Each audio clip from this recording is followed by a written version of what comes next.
bringing people and communities together on seclosounds.org. Your listening station. Sound a big thing now. Hi, blessings to each and every one of you. Join me, Darren Hoy, with the Reggae Takeover Show for 2 hours of the finest reggae vibes, each and every Wednesday, 9 through to 11 p.m, here on Seclo Sounds. Don't miss out on your weekly Sunshine Fix, featuring Roots, Rude Boy, Dub, Lovers Rock, Ska, One Drop, and much, much more. So go on, give your sound system a treat. Join me, wind down low, and skank the night away. One love. That's Wednesdays, 9 through to 11 p.m, live on Seclo Sounds. It's a top, my selector.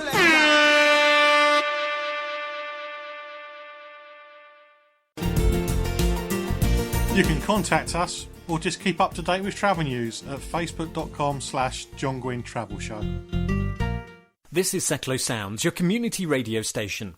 If you'd like to volunteer some of your time and skills with Seclo Sounds, send an email to volunteers@seclosounds.org and let us know how you would like to be involved. MK Flyers Online, the fast and simple way to find any kind of business or service locally. Find us at mkflyersonline.co.uk or download the MK Flyers mobile app from your app store.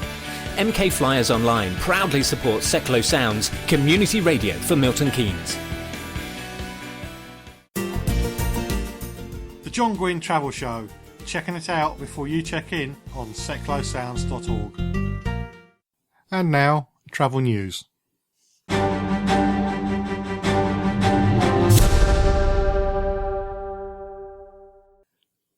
Three airlines are facing legal action from the Civil Aviation Authority.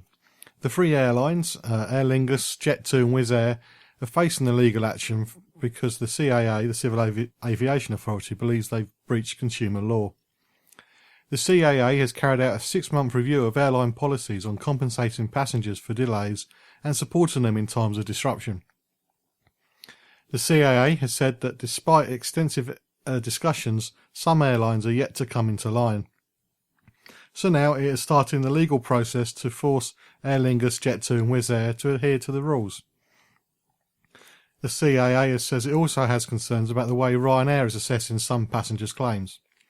The spokesperson has said, although Ryanair is not applying for a 2-year limit on claims, the CAA has issued an information notice under Part 8 of the Enterprise Act of 2002 to review the airline's approach to assessing passenger claims for flights disrupted by technical faults.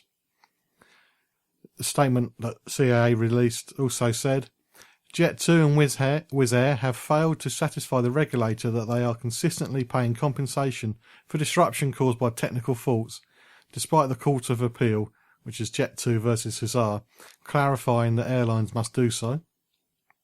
It continues, Jet2 and Wizz Air are imposing 2-year time limits for passengers to take compensations to claims to court, despite the Court of Appeal, Dawson versus Thompson, ruling that passengers should have up to 6 years to take a claim to court. And the last bit is, Jet2 and Aer Lingus have failed to provide a satisfactory evidence that they are proactively provide passengers with information about their rights during disruption, in line with the requirements set out in Regulation EC 261. CAA Chief Executive Andrew Haines has said, airlines are well aware of the support they must provide when there is disruption, and passengers have every right to be disappointed that a small number of airlines are not complying with the Court of Appeal rulings and continue to let people down in this way. He continued, since the law was clarified last year, we have been active to ensure that airlines are applying consumer law appropriately, and I warmly welcome the response of those airlines that have changed their policies as a result of this work. He went on, our job is not done until all airlines can demonstrate that they are providing care, assistance and compensation as required by law. While we have no power to secure redress for individual consumers, we are delighted to stand up for passengers, and we are taking this action to safeguard their rights, making sure all airlines consistently provide their passengers with the support and compensation they are legally entitled to. I've got a claim going in for an airline, not the ones mentioned here, and I'm still waiting for any comeback on it because I think they're also trying to see if somebody else is going to appeal. But if you're having a claim put in and you're waiting, please let us know. Facebook.com/John Guinn Travel Show. Let us know which airlines you're trying to get compensation from and how your compensation claim is going.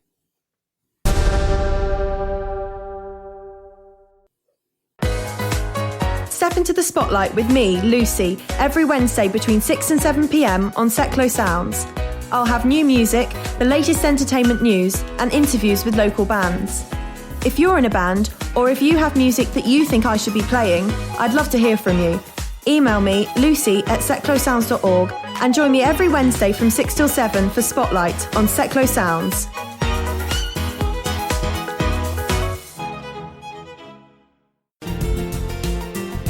You can contact us or just keep up to date with travel news at facebook.com/John Guinn Travel Show.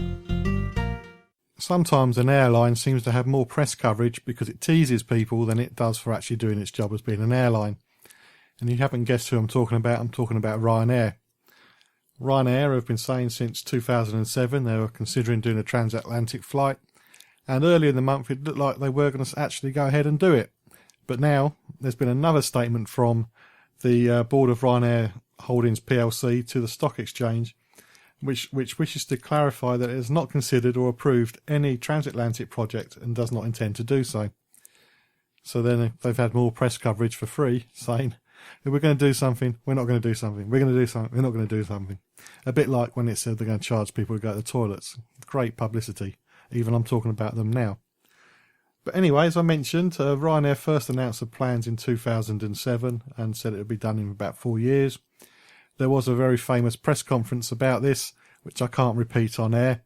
But if you want to Google Germany, Ryanair, transatlantic press conference, you might be able to find it on YouTube. And apparently earlier this year, Ryanair said it was in talks with London Stansted Airport about how to work with long-haul airlines to provide European connections with international flights. So it looks like Ryanair is going to start working in partnership with other airlines now to provide the short-haul things. And the spokesperson says that Ryanair believes that in 5 to 10 years' time, major airlines like British Airways and Air France will call on low-cost airlines such as Ryanair to do their short-haul feeds. So after being staunchly independent, they now look like to work to other people. They've done a similar thing with travel agents. Not going to work with travel agents, I'm working with travel agents, so I guess Ryanair just does whatever it feels it needs to make a profit. But if Ryanair was to do a long-haul transatlantic flight, would you use it? Let me know your feelings. Facebook.com/John Guinn Travel Show.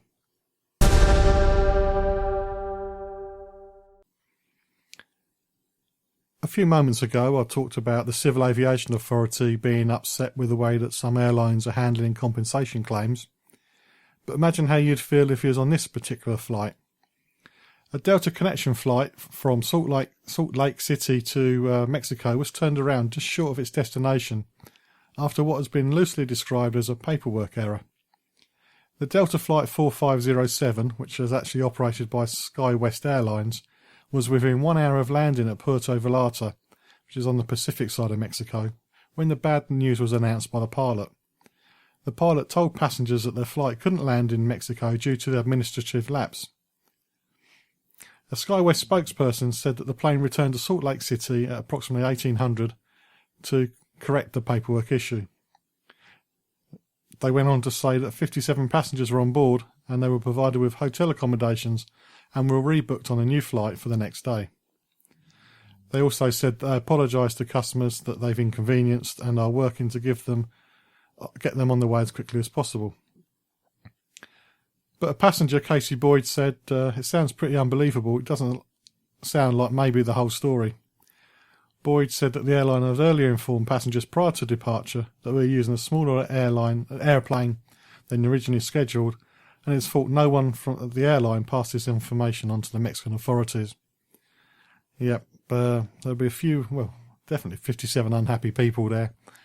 And it's all very well being put up at a hotel back where you started from, but it is one day less of your holiday, isn't it? Here's a scam alert for you. Qantas has alerted Facebook about a scam in which users were offered the chance to win complimentary first-class flights on a fake account on the social media site.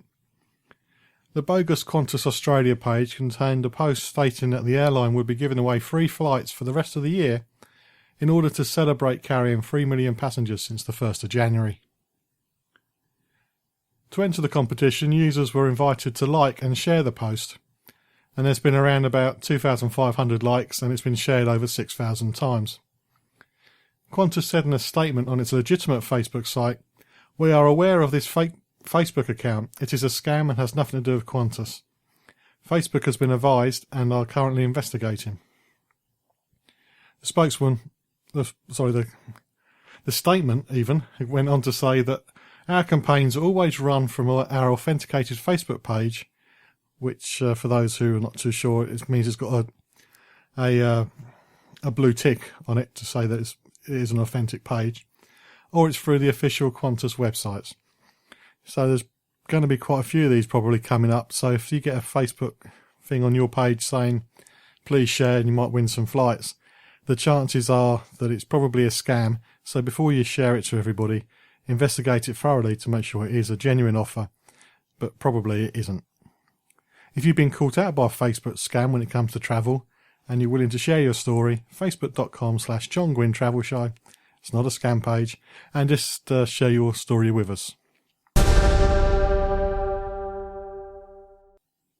You're listening to the John Guinn Travel Show on seclosounds.org. When it comes to the British media, they always seem to take the opposite side to whatever the announcement is. And this story pretty much shows that 100%. I mean, for how long has the press been complaining about the lack of border checks when people are leaving the country? You don't know who's leaving, you don't know who's coming back. But it's now advising or warning passengers that if you're travelling to France, you should set off earlier than normal when the new exit checks at ports and Eurotunnel come into force in April. The press goes on to say it's advisable for travellers to build in extra time on days when ports are particularly busy. Well, who would have thought it? Busy, allow a bit more time. And the concerns relate to the exit border checks which come into effect on the 8th of April, which is the Wednesday after Easter Sunday. And believe it or not, these extra delays could impact families heading abroad for spring holidays. So every tourist leaving the UK will have their passports checked at ferry ports for the first time in 20 years. So probably the press has been going on about the lack of checks for the last 20 years. So these checks will double the amount of time for a car with a family of 4, prompting concerns that queues could build up and blocking major roads around the ports. The problems are likely to be particularly acute at Dover, which handles 60% of all ferry traffic to the continent, and there's 50 sailings a day. Ferry companies have told the Home Office that family vehicles will have to join queues of lorries on the A20 and M20, which is the Operation Stack you might have heard on the news, raising concerns about the safety of the family in the cars. And this is according to the Telegraph. There's been some testing and they found significant queues of 650 plus cars will form on days when overall car numbers exceed 7,500, according to a letter from the UK Chamber of Shipping to MPs on the Home Affairs Committee. The government spokesperson did actually say that he's played down concerns, saying he did not recognise the extreme stories on how the changes could impact travellers and insisted there was contingency plans ready. Do you think checking people's passports is a good idea or a bad idea? Well, let me know, facebook.com/John Guinn Travel Show. But again, everybody, the Express, P&O, they're all saying that if you're travelling on a peak time, you should allow more time for travel just in case there's a queue for these passport checks. And it will happen at airports too. I've seen quite a few more checks at Luton Airport with border agency staff suddenly showing up and checking people. So if you're flying, especially after the 8th of April, you should allow for extra time there too, because some airlines are particularly keen when it comes to closing the gates and they're not very flexible at all, no matter what the reason for you being late. So make sure you allow plenty of time for all your travelling from the 8th of April to see how this goes. Maybe in June, July time it'll all settle down and we'll be able to see a pattern, but for travelling in April, allow more time, that's for sure, just in case you got held up with passport checks. Seclo Sounds is based at the Old Rectory, the home of our studio partner Interaction MK. They've been bringing arts to life in Milton Keynes for over 35 years. They use the arts to improve the life chances of disabled people and others in challenging circumstances through shared creative activity. These programs